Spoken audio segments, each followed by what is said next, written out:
जिस तरीके से सूर्य भगवान ने कड़ी धूप अपने ऊपर बरसा रखी है, इसका नाम तो ऐसे सूर्यांक गिरी पर्वत भी इसको कहते हैं, और जब से बानासुर के नाम से विख्यात हुआ तो इसको बाना।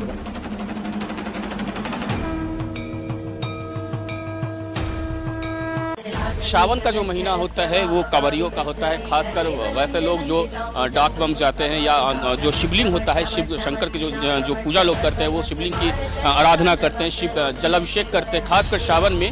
और अभी हम मौजूद हैं जहानाबाद ज़िले के बड़ावर में, और हम आपको बड़ावर पहाड़ पर लेकर चले गए जहाँ भोलेनाथ सिद्धेश्वर जी का शिवलिंग है, और लोग काफ़ी दूर दूर से आते हैं और यहाँ पे सिद्धेश्वर भगवान का पूजा करते हैं, जल अभिषेक करते हैं। और कैसे कैसे इस रास्ते पे लोग जाते हैं, कितनी कठिनाइयों से सामना करते हैं, वो हम आपको दिखाते हैं।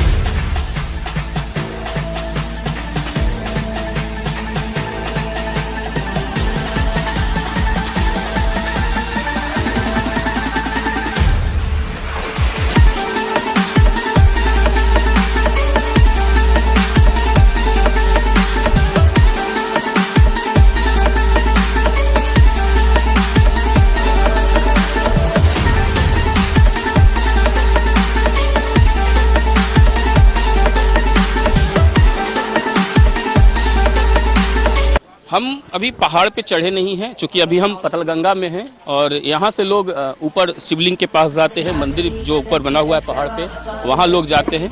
यहाँ पे दुकान है, आप देख सकते हैं कि जो लोग यहाँ प्रसाद खरीदते हैं या जो सामग्री खरीदते हैं, वो जो मेला यहाँ जो लगा हुआ है वो पतलगंगा का है। हालांकि हर सावन यहाँ पे मेला चलता है।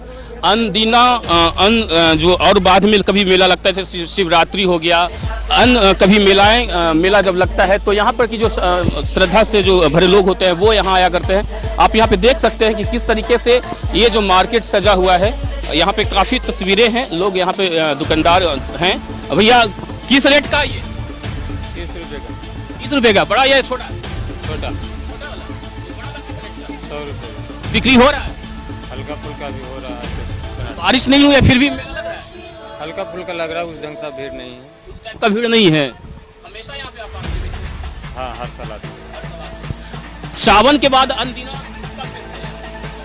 सावन के बाद दुकान नहीं रहता, हल्का फुल्का तो 4-5 दुकान रहता है। शिवरात्रि होता है, हाँ, उसमें हल्का फुल्का। ये यहाँ पे दुकानदार हैं, इनका कहना है कि सावन का जब महीना आता है तब ये यहाँ पे मेला में आते हैं।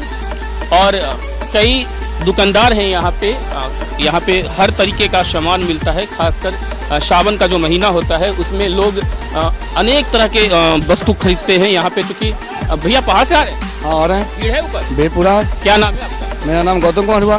पानी है? पानी तो है, ये पानी है, व्यवस्था है पूरा व्यवस्था है।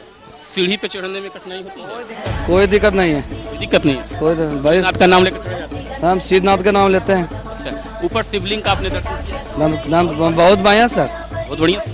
क्या नाम है? उत्तम कुमार, कंगर सराय का। कंगर साहब, शिवलिंग पे दर्शन करने में कोई कठिनाई नहीं, बहुत बढ़िया से दर्शन हुए हैं भोला बाबा। तो ये हैं भक्त हैं, शिव का भक्त हैं, वो शिवलिंग का दर्शन कर ऊपर पहाड़ से नीचे उतर रहे हैं। और हम जो हैं अब ये बनावर जो बराबर है उसके पहाड़ पे जाने की कोशिश कर रहे हैं। हम आपको दिखलाएंगे कि बराबर पहाड़ पे जाने में कितनी कठिनाइयाँ होती हैं, कैसे कैसे लोग जाते हैं, बीच में पानी की क्या व्यवस्थाएं हैं, वो हम आपको दिखाते हैं। गुफा की ओर बढ़ रहे हैं और ऊपर जो भोलेनाथ का शिवलिंग है वहाँ लोग जाते हैं।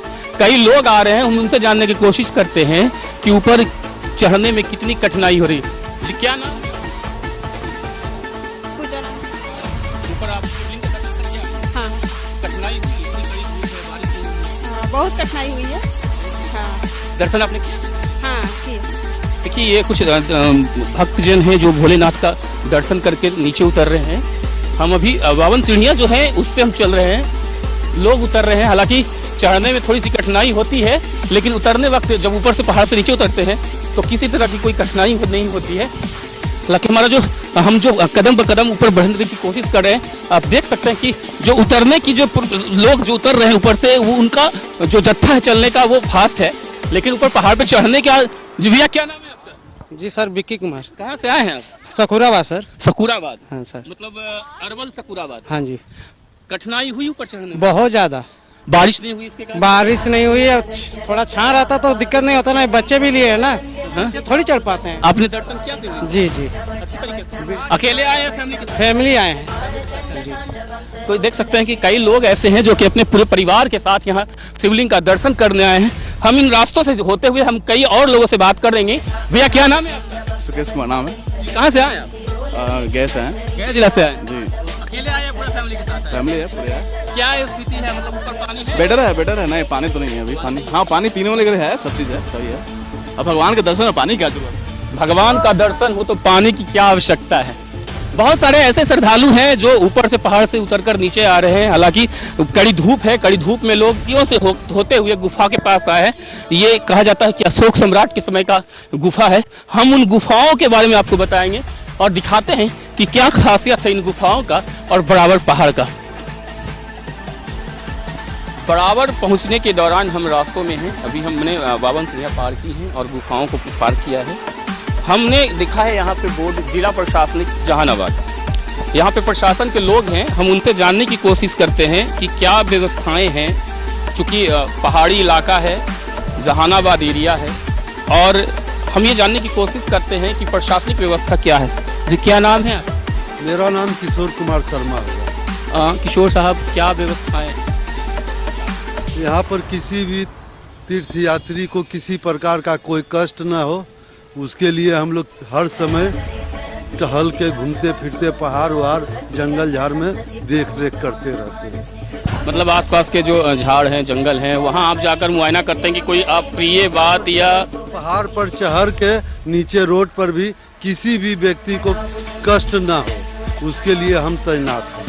मतलब अब भक्तजन जो हैं, जो शिवलिंग की पूजा करने आते हैं, उनका आप देख रेख करते हैं ताकि उनके साथ कोई अप्रिय घटना ना घटे, किसी तरह का कोई अभद्र व्यवहार ना हो, किसी प्रकार का कोई कष्ट ना हो। जरा सा भी जानकारी होता तो मैं स्वयं उस जगह पर जाकर भक्त लोग की मदद करते हैं। सर, क्या नाम है आपका? रवि कुमार है। सर, आप किस डिपार्टमेंट से, प्रशासनिक व्यवस्था में किस? योजना एवं विकास विभाग से हैं, जूनियर इंजीनियर। सर, क्या व्यवस्थाएं हैं आपकी? यहाँ कंट्रोल रूम बनाया गया है, जिसमें किसी यात्री जो आए हैं श्रद्धा के चीज़ लेकर के उन लोग को देखभाल के लिए कंट्रोल रूम बनाया गया है। कोई चीज़ किसी को परेशानी होगा तो कंट्रोल रूम में आकर के संपर्क करते हैं, उनको सहायता समुचित व्यवस्था किया जाता है।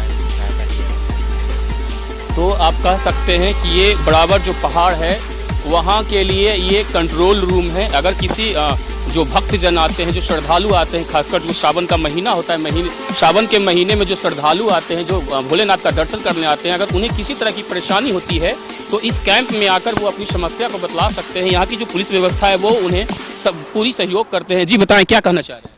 बगल में सतगुफा है जी, लोग पहाड़ पर भी घूमते फिरते हैं। जी। किसी प्रकार का कोई शिकायत मिलता तो मेरा पूरा टीम जाके सहयोग करते हैं। मतलब जो गुफा है, जो तुमल ऋषि का जो गुफा है, वहाँ पीछे जो सतघरवा जिसको लोग जानते हैं, जी जी, यही पास में है। जी, तो वहाँ पर अगर किसी तरह की कोई शिकायत होती है या ज़्यादा भीड़ होता होगा, तब आप जाकर वहाँ पर देख रेख करते हैं? देख रेख करते हैं, सहयोग करते हैं। तो समझ लीजिए कि हेरा जाता है मेला उला में, कोई भी बच्चा मेला में हेरा जाता है तो माइक द्वारा सूचित करते हैं, उनका गार्जियन वगैरह आते हैं तो उनको सुपुर्द किया जाता है। मतलब पहाड़ पे चढ़ने के दौरान जो बराबर का जो पहाड़ है, जहाँ लोग शिवलिंग की पूजा करने आते हैं, हालांकि ये मंदिर जो है बहुत ही पुराना है, इसे लोग बानावर के नाम से जानते हैं। क्योंकि कभी कहा जाता है कि यहाँ बानावर जो है वो इस शिवलिंग की पूजा करते थे। उस समय से ये प्रथा चलती आ रही है कि लोग बराबर आते हैं और शिवलिंग की पूजा करते हैं। यहाँ प्रशासनिक व्यवस्था है। प्रशासनिक व्यवस्था जो है किस तरीके से आप समझने की कोशिश कीजिए। वायरलेस है, ये पुलिस प्रशासन की अपनी वायरलेस है। अगर किसी असुविधा इन्हें मिलती है तो अगर इन्हें किसी तरह का नीचे थाने में सूचना देना होता है या किसी अपने सीनियर से बात करनी होती है तो वो अपने वायरलेस का उपयोग करते हैं। यहाँ पर जो मेले में लोग आए हुए हैं, अगर उनके कोई बच्चे खो जाए या किसी तरह के मेले में लोगों को सूचना देनी होती है तो इस लाउड स्पीकर का उपयोग करते हैं। हालांकि लाइट की भी व्यवस्था है, प्रशासनिक व्यवस्था है, लोग यहाँ बैठे रहते हैं। किसी को अगर किसी तरह की कठिनाइयाँ होती हैं तो ये लोग उन्हें पूरी की पूरी सहयोग करते हैं। हम अभी मौजूद हैं बराबर में। हमने आपको बराबर की कई स्थानों का भ्रमण करवाया है। अब हम पहुंच चुके हैं बराबर की गुफाओं के पास। जो बराबर की गुफाएं हैं उसकी खासियत क्या है और कब का बना है और क्या उसका अभी स्थिति है, इसके लिए हमारे साथ जुड़े हुए पुरातत्व विभाग के नंदू जी हैं। हालांकि ये प्राइवेट से हैं। नंदू जी, बहुत बहुत स्वागत हमारे चैनल पर आपका। ये गुफाएं से जी जी जी जी जी टोटल यहाँ कितनी गुफाएं? यहाँ गुफा 4 गुफा हैं सर, जो अशोक सम्राट बनाया है अपना शासनकाल में। जी पहला गुफा है सर सुदामा, जो 252 BC है। दूसरा है कर्ण चौपाल, जो 245 BC है। और तीसरा है लोमस 241 BC। और विश्व झोपड़ी है भी 241 BC। नंदू जी, हम चाहेंगे कि आप थोड़ा उस गुफा में हमें लेकर चलें, ताकि हमारे जो दर्शक हैं वो इस गुफा को देख सके, समझ सके। जो व्यक्ति अभी यहाँ तक नहीं आ पाए हैं, जो लोग इस गुफा के बारे में नहीं जानते हैं, उन्हें ये जानकारी हो। अब हम गुफा के अंदर प्रवेश कर रहे हैं। हालांकि गुफा जो है अंदर बहुत ही यहाँ आवाज़ जो है वो गूंजता है। हम अब आपको इनसे कुछ विश्लेषण बताएं इसके बारे में कुछ। जी जी, ये सर ये गुफा अशोक सम्राट ध्यान करने के लिए बनाया था सर। जितनी गर्मी है सर उतनी ठंडी है, और जितनी ठंडी है उतनी गर्मी है सर। ये गुफा आपको मैन मेड है सर। और ये देखिए सर, जो छेनी है थोड़ी से कटा हुआ है सर, जो उसी समय के कटा हुआ है। और ये पॉलिश है जो सर उसी समय का है। अभी तक पता नहीं चला है सर कि कौन पॉलिश है या अशोक सम्राट लगाया है। और पूरे पहाड़ आपको ग्रेनाइट है सर। और बाहर से देखिए सर तो 30 लाख लुक लाइक आपको क्रोकोडाइल है सर। यहाँ देखने के लिए जितने फॉरनर आते हैं, जितने भी तो गुफाएँ आते हैं कि अशोक सम्राट कैसा आती था। जो मैन मेड गुफा छेनी है थोड़ी काट के बनाया सर। पूरी आपको सर ऐसी फैल है सर। ये सब गुफाएं देखने के लिए दूर दूर से, महाराष्ट्र से, कहाँ बम्बे से, कहाँ से लोग आते हैं। और मैं ही सेवा करते हैं सर। कोई रोज देख रेख झाड़ू बहाड़ू जो भी बनता है मेरे, और जितने अतिथिगण आए जो खुश हो जाते हैं गुफा देख के कि आपका सही गुफा है और आप पूरे रख ले हैं मेडिटेशन में कि सब अपना ध्यान कर सके और कोई तरह से दिक्कत नहीं है सर। नंदू जी बतला रहे हैं कि ये जो गुफा जो है वो पूरी तरह से एयर कंडीशन है। आपको जब गर्मी के मौसम में आप यहाँ आएंगे और अगर इस गुफा में आएंगे तो ये गुफा में आपको गर्मी नहीं लगेगी। हालांकि हमें पसीना चल रहा है क्योंकि हम अभी पूरे पहाड़ चढ़ कर आए हैं। पसीना धूप में आने के कारण चल रहा है। हम यहाँ पे आपको दिखला सकते हैं, ये जो एक दीवार जैसा देख रहे हैं, इस पे कौन सा पॉलिश चढ़ा है ये अभी तक पुरातत्व के जो लोग हैं इस पे अनुसंधान कर रहे हैं और अभी तक ये पता नहीं चल पाया है। इसमें अंदर और भी गुफाएं हैं, हम आपको उन गुफाओं को भी दिखलाते हैं। हालांकि हम अपने कैमरामैन से कहेंगे कि वो इस जो डिज़ाइन है उस डिज़ाइन को दिखलाएं कि इसमें इतनी कलाकृति।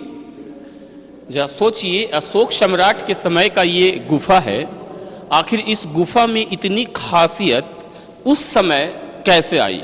लोगों ने बनाया है इस गुफा को, अशोक सम्राट ने बनवाया है।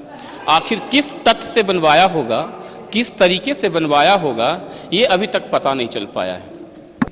हम आपको अंदर जो इसका गर्भगृह है उसमें लेकर जाएंगे और आपको दिखलाते अंदर का जो दृश्य है। हालांकि अभी ये जो गुफा है निर्मित पूरा नहीं हुआ था, क्योंकि अभी इसमें निर्माण का काम लगा हुआ था। उसी दौरान अशोक सम्राट इस क्षेत्र को छोड़े थे, तब से ये गुफा जो है ज्यों का त्यों है।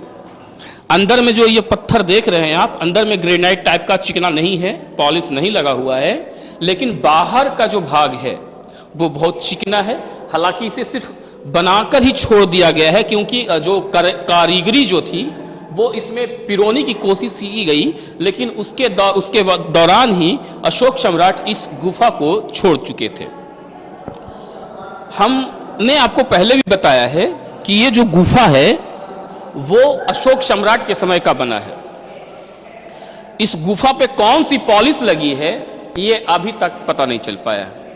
हम अपने कैमरामैन से कहेंगे कि वो ऊपर का दृश्य दिखलाएं। जिस तरीके से छत होता है, ये छत है, लेकिन छत में कारीगरी को पूरी अच्छी तरीके से पिरोया नहीं गया। मतलब कारीगरी का जो नमूना हुआ करता था उस समय, अशोक सम्राट के समय, पूरा नहीं हो पाया, या शायद उन्होंने इतना ही करके छोड़ दिया, ये पता नहीं चल पाया। नंदू जी, इस गुफा में आप हमेशा आते हैं? हालांकि पहले तो इसमें जानवर भी आ जाया करते थे। जीव जंतु रहता था सर, पहले खुला रहता था, जीव जंतु रख के हक मुद के कचानी कर देता था, लड़कों लोग ढेला मार से भर देता था। और मैं गुफा को देख रेख करते हैं इसलिए कि कोई लड़कन हंस नहीं करे, कोई लिखे पढ़े नहीं, बहुत आते हैं लिखने पढ़ने के लिए।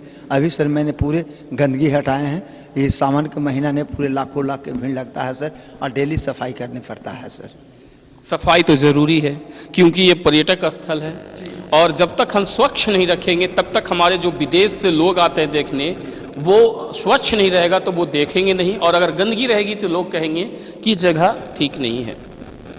इस दीवार पे चित्र तो नहीं है, लेकिन दूसरा जो गुफा है इसके बगल में ही जो गुफा है उसमें कई चित्र। हाँ, उसमें सर अशोक सम्राट ने भित्ति चित्र गुफा बनाया था सर, हॉर्स बनाया था, 4 गो हॉर्स है सर, इसलिए कि भित्ति चित्र अशोक का बना हुआ है सर, उसी समय का है सर। और विदेशी लोग भी बुक में देखते हैं कि अशोक ने भित्ति चित्र के शिलालेख में दिखाया है सर। चलिए, हम अब आपको इस गुफा के बारे में हमने आपको बताया, हम अब आपको लिए चलते हैं दूसरे गुफा के बारे में, दिखलाते हैं वहाँ पे क्या खासियत है उस गुफा की। हालांकि इस गुफा में अंदर इक्को जो है, आवाज़ गूंजने की जो क्षमता है वो काफ़ी है। अगर इस गुफा में अगर आप एक बार बोलेंगे तो करीबन 5 मिनट तक आपकी आवाज़ इस गुफा में गूंजती रहेगी।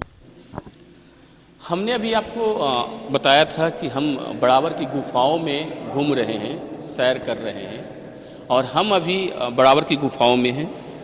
हमारे साथ नंदू जी हैं, प्राइवेट से पुरातत्व विभाग में हैं। हमने आपसे अभी कुछ क्षण पहले बोला था कि गुफाओं में कुछ चित्र अंकित हैं। नंदू जी, कौन कौन से वो चित्र हैं और किस तरह? ये सर अशोक समय में भित्ति चित्र बनाया था सर, ये दुनिया का पहली गुफा है सर, मैन मेड। यहाँ देखिए भीतर चित्र हॉर्स बना हुआ है सर, देखिए सर 1 2 3 4 सर, ये भित्ति चित्र अशोक उस समय बनाया था सर कि आदमी लोग देख सके। अशोक समय उस समय भित्ति चित्र एगो में हॉर्स घोड़ा बनाया है सर, एगो में हॉर्स बनाया है, लोमस इसमें घोड़ा है और इसमें हॉर्स है सर। ये यहाँ देखने के लिए पुलिस आते हैं सर, जो चमकीला है, देखिए पूरे पहाड़े यहाँ ग्रेनाइट है सर, पहाड़ ग्रेनाइट है, ऐसी फाइल है सर, जितने गर्मी करेंगे उतने ठंडी है, जितने ठंडी करेंगे उतने गर्मी सर। ये मैन मेड है सर। मतलब उस समय जिस समय ये बना होगा, किस तकनीक का यूज हुआ जरा उसको सोचिए आप, कितनी छेनियाँ और हथौड़ियाँ चली होंगी जरा ये सोचिए। इसे बनाने में सम्राट अशोक को कितनी मेहनत लगी होगी, कितने पैसे लगे होंगे, कितने इसमें कारीगर लगे होंगे, ये कल्पना से परे हो जाता है। हम बराबर की गुफाओं में हैं, सैर कर रहे हैं, घूम रहे हैं। अब हम आपको दिखलाते हैं गुफा का एक ऐसा नमूना जिसे आप देखकर चौंक जाएंगे। हम आपको अब अंदर की ओर लेकर चलते हैं। अब जरा देखिए, ये जो आप मेरे सर के ऊपर देख रहे हैं, आपको देखने से लगेगा जैसे छाता है। जरा देखिए, छाते का नमूना का ये शेप कुछ अलग कलाकृतियां हैं। हालांकि इसमें झोपड़ियां हैं, अब ये क्षतिग्रस्त हो चुका है, हल्की फुल्की क्षतिग्रस्त है। पहले जो था इस पे इतनी चमकीली दीवारें हुआ करती थी कि हाथ रखना तो दूर, आप सट्टे या उंगली भी रखते तो स्लिप करता। अब इस गुफा का हम आपको अब इस गुफा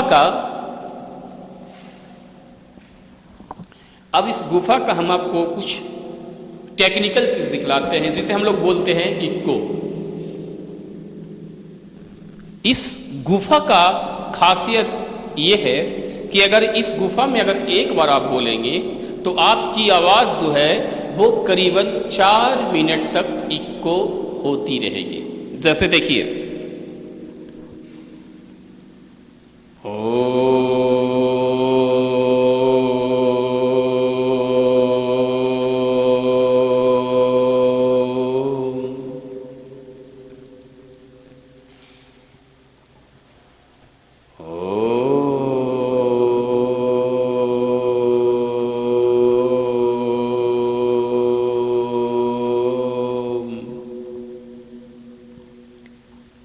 इस आवाज़ से ऐसा लगता है जैसे हम किसी पुराने युग में, ऋषि मुनियों के युग में पहुंच चुके हैं और वहाँ हम ओम का उच्चारण कर रहे हैं। हम अभी इस गुफा के बीच का जो सेंटर है उसमें हैं और बीच में बोलने से आवाज़ जो है वो भिन्न हो जाता है, अलग हो जाता है।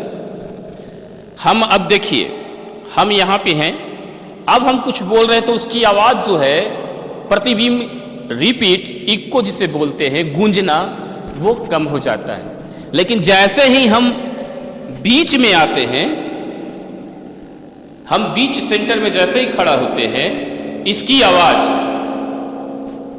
अलग हो जाती है। किस तकनीक का यूज हुआ होगा ये तो पता नहीं मुझे, लेकिन इतना तो जरूर समझ में आता है कि जब ये गुफा बनी होगी तो काफी मुशक्कत करनी पड़ी होगी। अब ये सीढ़ियां जो हैं, इन सीढ़ियों से होते हुए हम ऊपर मंदिर तक पहुंचेंगे। बाबा जो सिद्धनाथ का मंदिर है, टेम्पल जिसे लोग कहते हैं अंग्रेजी भाषा में, और हम अब वहां जाएंगे। वहां पे शिवलिंग है, शिवलिंग की दर्शन करेंगे। आपको भी हम अपने तौर तरीके से दर्शन कराएंगे। बोल बम। हम अभी बराबर की पहाड़ियों पर चढ़ने की कोशिश कर रहे हैं। धूप इतनी कड़ी है कि ये पाइप जो है वो धूप से गर्म हो चुका है। आप देख सकते हैं इसमें बराबर की पहाड़ियों पर सफाई कर्मी भी लगे हुए हैं। सफाई कर्मी जो है वो सीढ़ियों को साफ कर रहे हैं। हम अपने दर्शकों से अनुरोध करेंगे कि ऐसे तीर्थ स्थानों पे आएं तो कभी भी गंदगी ना फैलाएं, क्योंकि उस गंदगी से काफी लोगों को दिक्कतें होती हैं। हम कोशिश करते हैं कुछ लोगों से जानने की। भैया क्या नाम है आपका? हमारा नंद किशोर कुमार आपने पासवान। दर्शन कर लिया भोलेनाथ का? जी हाँ, कर। भीड़ थी? बहुत भीड़। पानी की व्यवस्था थी? हाँ, बहुत अच्छा है। पानी की व्यवस्था है? हाँ हाँ है। इतनी कड़ी धूप में? हाँ हाँ, कैसे चढ़े आप? बहुत अच्छा से सीढ़ियाँ चढ़े, बहुत अच्छा। बाबा बोला पार लगा दिए।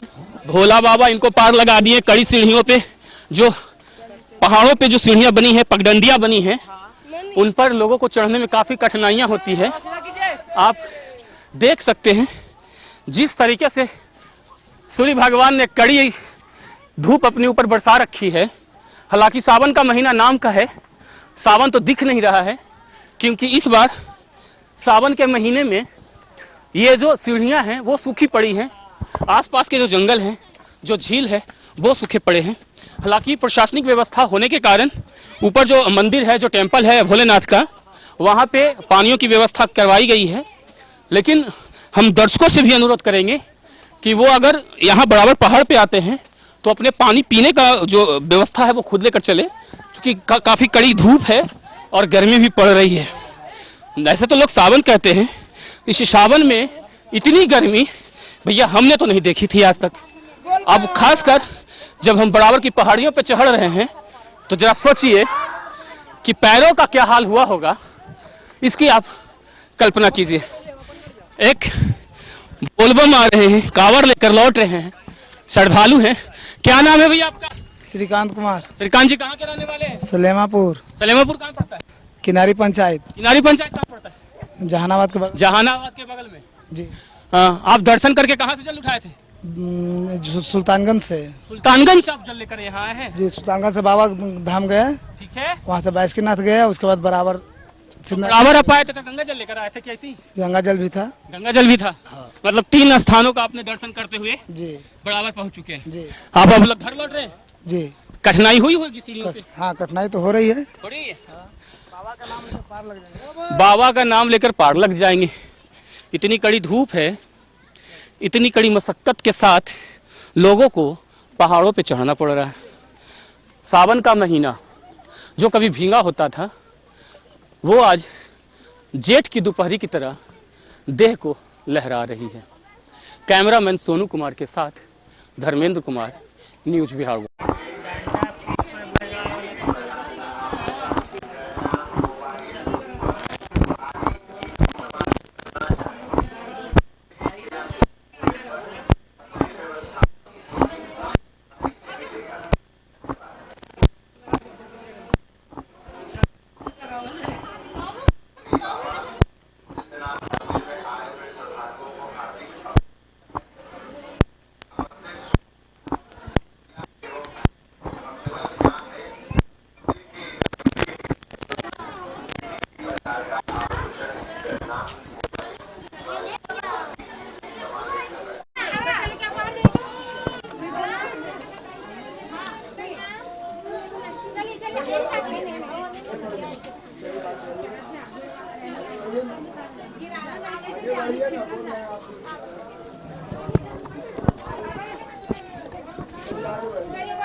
बड़ावर का जो मंदिर है उस अब मंदिर का जीर्णोद्धार हुआ है। हमारे साथ यहाँ के महंत हैं। भानु जी, आप यहाँ के महंत हैं? जी हाँ, ट्रस्ट महंत है। तो मंदिर की क्या खासियत है? मंदिर का खासियत है कि यहाँ दूर दूर से लोग आते हैं, मन्नत मांगते हैं, उनका मन्नत पूरा होता है और पूरा होता है तो यहाँ लोग आते हैं, जल चढ़ाते हैं, कथा करवाते हैं, मुंडन करवाते हैं। शिव जी से जो मांगते हैं उनको मिलता है। बाबा में श्रद्धा है, तभी तो इतना जंगल पहाड़ में इतना लोग आते हैं। पहले का जो मंदिर था, चूंकि मंदिर को मैंने भी देखा है बचपन से, मंदिर तो यही था, मतलब मंदिर यही था, लेकिन पहले जो ये पत्थर जो लगे हैं वो पहले नहीं लगा हुआ था। पहले बड़ी बड़ी शिलाएं थी पत्थरों का और वो लगा हुआ था। वो अंदर में शिवलिंग था और छोटा छोटा दरवाजे थे। और अभी जो है बहुत विकास हो चुका है यहाँ मंदिरों का। तो मंदिर का जो विकास हुआ वो किस तरीके से हुआ? मंदिर का विकास यहाँ बाबा सिद्धनाथ जीर्णोद्धार समिति करके एक कमेटी हम लोग चलाते हैं। उसमें 21 सदस्यीय कमेटी है। अभी तो उसका निबंधन नहीं हुआ है सरकार से पूर्ण रूप से, लेकिन जहानाबाद डीएम साहब से ऑथराइज है। वो पूर्व के अनुमंडल पदाधिकारी राम निरंजन शर्मा गठित किए थे वो कमेटी को और उसी पर मतलब चल रहा है। अगर हम बड़ावर की बात करें, चूंकि ये मंदिर बहुत पुराना है, लोग यहाँ पूजा करने आते हैं, तो ये मुख्यतः किस पर्वत पे है? इसका नाम तो ऐसे सूर्यांक गिरी पर्वत भी इसको कहते हैं जी। और जब से बानासुर के नाम से विख्यात हुआ तो इसको बानावर भी कहते हैं। अभी तो पहले लोग बानावर के नाम से ही जानते हैं। अभी भी बानावर के ही नाम से जानते हैं। बिगड़ के रूप बड़ावर हो गया है। अच्छा, कुछ लोग बड़ावर कहते हैं, लेकिन ऐसे ही बानावर ही है। ऐसे यहाँ जैसे सावन का जो महीना होता है, खास करके जो स्वर्णी मेला में जो लोग आते हैं, श्रद्धालु जो होते हैं, जो भक्त होते हैं, वो आते हैं। सावन के बाद यहाँ पे कब कब मेला लगता है? सावन के बाद भादों में अनंत चतुर्दशी के समय 3 दिन का मेला रहता है। त्रयोदशी, चतुर्दशी और पूर्णिमा। और ऐसे हर एक सोमवार को कुछ सोमवारिया लोग लोकल स्थानीय और हर एक प्रत्येक पूर्णिमा के भी कुछ स्थानीय लोग, और महाशिवरात्रि में भी यहाँ मेला लगता है और विशेष मतलब प्रयोजन में यहाँ मेला लगता है। भानु जी, हम आपसे चाहेंगे कि हमारे कई ऐसे दर्शक जो हैं वो यहाँ पहुँच नहीं पाते हैं, तो हम आपसे अनुरोध करेंगे कि थोड़ा सा मंदिर का भी अंदर का जो गर्भगृह है उसका थोड़ा आप दर्शन करवाएं, अपने शब्दों से बताएं कि कैसे क्या है मंदिर की विशेषता। देखिए, पहले तो यहाँ आपको गणेश जी है। अच्छा, प्रथम पूजा गणेश जी के होता है। जी जी, वो तो हिंदू रीति रिवाज में अगर कहें तो सबसे पहले गणेश पूजा ही होती है, क्योंकि किसी भी पूजा को स्टार्ट करने से पहले, प्रारंभ करने से पहले गणेश भगवान की पूजा होती है। सावन मास में भीड़ ज़्यादा रहने के कारण हम लोग अर्घा सिस्टम लगा दिए हैं, अर्घा से ही बाबा पर जलार्पण ताकि लोग जो श्रद्धालु आते हैं वो आराम से आराम कर से सके, हाँ जलाभिषेक कर जलाभिषेक करें। हाँ अच्छा, यहाँ पे और प्रतिमाएं हैं, क्योंकि अभी भीड़ है तो अभी हम उधर शिवलिंग नहीं दिखाने की कोशिश करेंगे। बगल से पार हो सकते हैं। हाँ तो चलिए ना आप, चलिए हम अपने दर्शकों से बतलाते हैं। हम आपको अब अंदर का जो शिवलिंग है वो हम दिखाने की कोशिश करते हैं। मुख्य पुजारी में है। अच्छा, ये मुख्य पुजारी है जी, क्या नाम है आपका? धर्मेंद्र कुमार पांडे और छोटू बाबा। अच्छा छोटू जी, क्या व्यवस्थाएं अंदर आप बैठते हैं, गुंबद के अंदर बैठे रहते हैं, कैसे कैसे मतलब दर्शन करवाते हैं? दर्शन जो अर्घा सिस्टम लगा हुआ तो अर्घा में ही चलनी चढ़ता है, ताकि जो श्रद्धालु हैं उन्हें आसानी हो। हाँ आसानी क्या हम अंदर जाकर देख सकते हैं? देख सकते हैं जी धन्यवाद। चलिए आप चलिए, भानु जी आप पहले चलिए, क्योंकि आप भी महंत हैं यहाँ के। तो हम अब आपको अंदर जो मेन शिवलिंग है, हालांकि बांधा हुआ है क्योंकि आम आदमी के लिए जो स्थान है वो बंद है। ये देखिए, ये सूप बना है, लोग यहाँ जल ढारते हैं।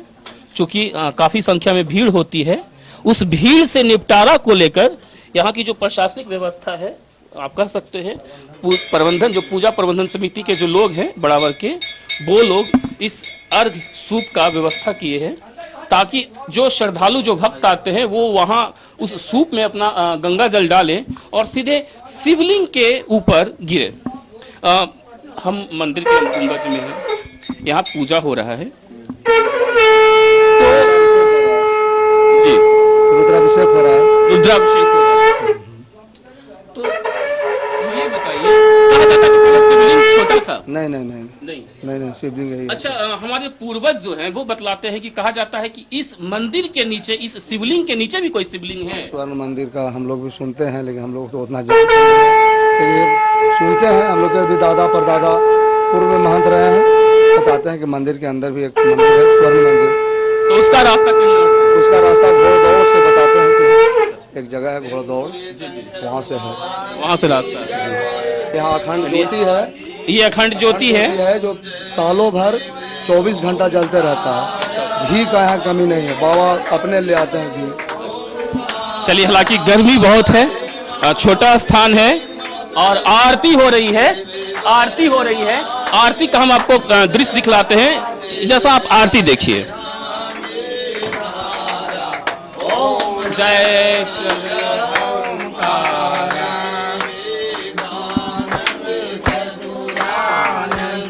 चलिए, है एसी है लेकिन बहुत गर्मी है।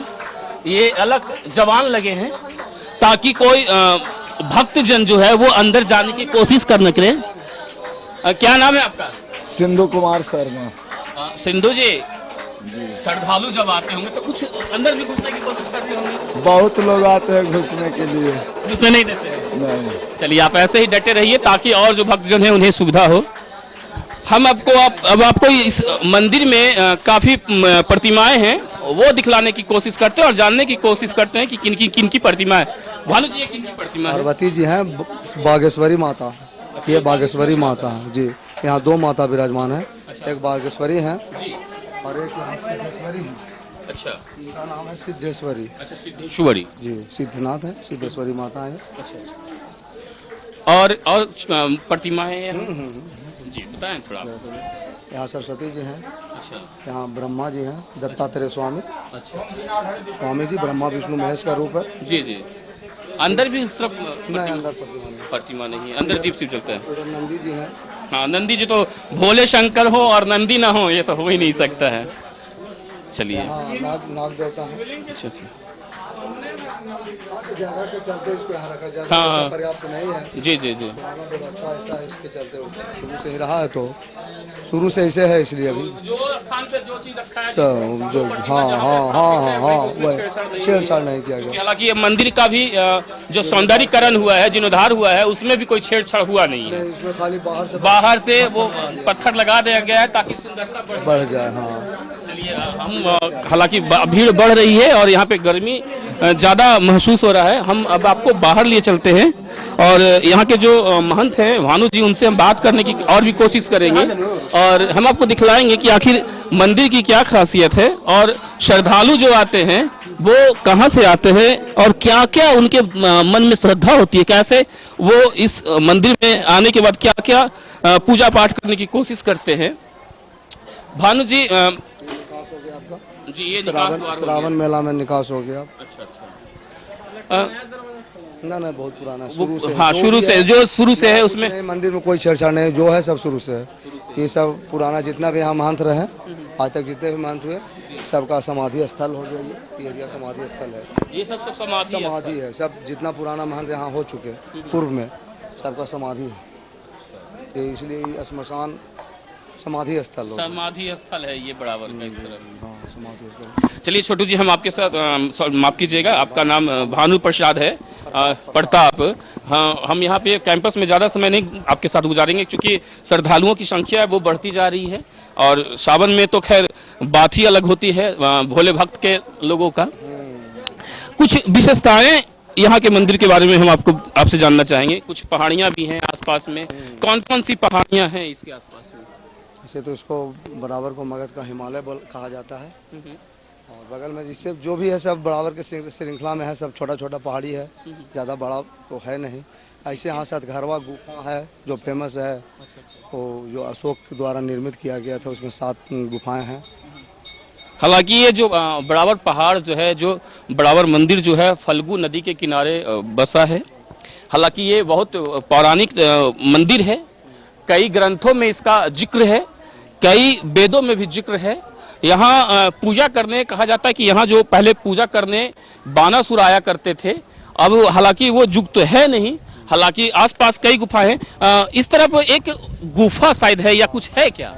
क्या है? जोगी आश्रम के नाम से इसको जाना जाता है। जोगी आश्रम। जोगी आश्रम। अच्छा, कितनी दूरी पे है? बस नजदीक है, करीब 100 मीटर आगे, लेकिन उतरने चढ़ने का रास्ता थोड़ा खराब है। अच्छा। अब बहुत कम लोग जाते हैं। जर्जर स्थिति में हाँ, अब रास्ता सब ब्लॉक हो गया, आदमी आवागमन कम हो गया। दूसरा लाव कोरोना में जो बंद रहा उसके चलते हव आदमी आया नहीं। अच्छा भानु जी, झाड़ से भर गया। लॉकडाउन के बाद 2 साल लॉकडाउन लगा, उसके बाद अब मेला जो है व्यवस्थित हो रहा है सावन का। पहला बार आपके पैर जल रहे होंगे। जी जी जी। तो अब जो है सावन के आते ही लोग श्रद्धालुओं का भीड़ बढ़ा है। बढ़ा है, हाँ बढ़ा है, बढ़ा है। पहले यहाँ पे अधिक पूजा पाठ हुआ करता था। अभी इन सब बातों को छोड़ दीजिए, पहले ये मुझे बताइए आप कि सावन का मौसम जैसे ही आता है, सावन का जो महीना आता है, भोले शंकर के जितने भी भक्त होते हैं वो सारे लोग यहाँ आते हैं। सोमवार के दिन क्या व्यवस्थाएं होती हैं? सोमवार के दिन यहाँ प्रशासन की तरफ से पुलिस पदाधिकारी भी रहते हैं, मजिस्ट्रेट वगैरह रहते हैं। मजिस्ट्रेट और पुलिस प्रशासन तो लगभग 1 महीना प्रतिदिन रहते हैं। सभी लोग बैठे हुए हैं, वहाँ देख सकते हैं। मजिस्ट्रेट साहब भी हैं, पुलिस पदाधिकारी भी हैं, बल भी है। भीड़ नहीं रहने के चलते सब बैठे हुए हैं। भीड़ रहता है तो ड्यूटी करते हैं। ऐसे सोमवार को विशेष मतलब सुविधा रहता है, मजिस्ट्रेट की संख्या ज़्यादा रहता है। अपने एसपी साहब भी कल नीचे तक आके मॉनिटरिंग किए, डीएम साहब भी आए, इंस्पेक्टर साहब ऊपर भी आए, एएसपी साहब आए परसों शाम को। मतलब देख रेख में रखते हैं, सुविधा देते हैं। ये मंदिर तो जीर्णोद्धार हो गया, सौंदर्यीकरण मंदिर का हो गया। ये मंदिर का जो रूप है वो पहले वो है। ये जो छोटा सा हम पुराना भवन देख रहे हैं, ये क्या है? ये धर्मशाला है और वैसे जो महंत रहते थे इसी में रहते थे। जो पहले वाले महंत। अभी हम लोग भी इसी में रहते हैं। अच्छा, आप इसी में रहते हैं? हम लोग सभी लोग इसी में रहते हैं। तो आप यहाँ पे हर मतलब साल के शुक्ला जेठ भरला भादो रहते हैं? जी हाँ, जी हाँ। महीना में करीब 25 दिन आपको यहाँ मिल जाएंगे, 24 आवर। 24 आवर 25 दिन मिल जाएंगे। हाँ, मिल जाएंगे। तो जो भोजन उजन की व्यवस्था होती होगी वो आप लोग खुद ही करते होंगे? जी हाँ, हाँ यहाँ नौकर चाकर है। अच्छा अच्छा। हाँ, जब भोला भंडारी है तो उनके आगे पीछे तो लगे ही रहते होंगे। नौकर है, सब व्यवस्था है। एक चीज और, यहाँ सुनने में आता है कि सोमवार या किसी दिन भंडारा भी होता है क्या? अब मंदिर पर तो नहीं होता, ऐसे भंडारा तो रोज होता है। हम लोग जो भी श्रद्धालु आते हैं जी तो वैसे थोड़े जाते हैं। यहाँ भंडारा तो रोज हो रहा है। प्रतिदिन भंडारा है? जी हाँ, हाँ।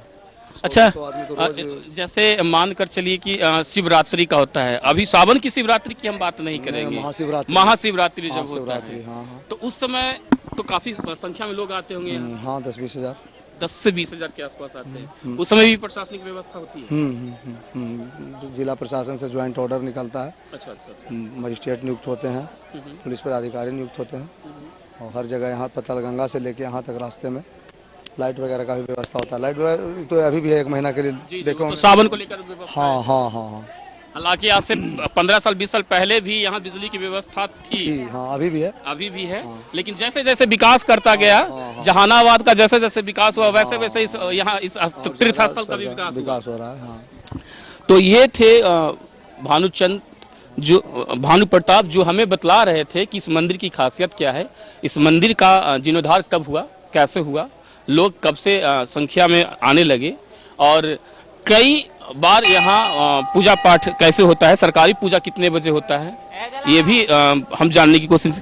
हालांकि यहाँ पे भर सावन जो होता है सरकारी पूजा होता है, वो कितने बजे तक होता है? सावन में नहीं, सब प्रतिदिन होता है, सालों भर होता है सरकारी पूजा, प्रतिदिन होता है सुबह शाम। सुबह की जो पूजा होती है वो कितने बजे होती है? सावन में कुछ कहा नहीं जा सकता है क्योंकि जगह कम रहने के चलते भक्त रात में ही चलाते हैं, लेकिन 12 बजे के जैसे ही रविवार को 12 बजता है रात, तो 12 बजे के बाद शुरू हो जाता है पूजा सरकारी पूजा के बाद जलार्पण शुरू हो जाता है। और संध्या आरती? संध्या आरती 7 साढ़े 7 में, 7 से 7:30 में संध्या आरती होती है। जी जी। तो आपने देखा कि ये जो बराबर है जिसे लोग कभी बानासुर के नाम से जानते थे, हालांकि ये बराबर जो नाम पड़ा, यहाँ पहले बानासुर आकर पूजा किया करते थे। कहा जाता है कि इस मंदिर तक आने के लिए पहले बानासुर अंदर की गुफाओं से होते हुए आते थे। अंदर इस मंदिर के अंदर भी कहा जाता है कि पहले के जो बुजुर्ग लोग थे वो बतलाते थे कि इस मंदिर के नीचे भी एक शिवलिंग है जिस पर बानासुर आकर पूजा पाठ किया करते थे। वो रास्ता आगे से है, हथबोर घोड़दौड़ जो है वहां से है। हालांकि वहां अभी जो रास्ता है वो बंद हो चुका है, क्योंकि समय के साथ पहाड़ियों में परिवर्तन हुआ, जो रास्ता था वो दुर्लभ हो गया, इसके कारण लोग वहां तक अब नहीं पहुंच पाते हैं।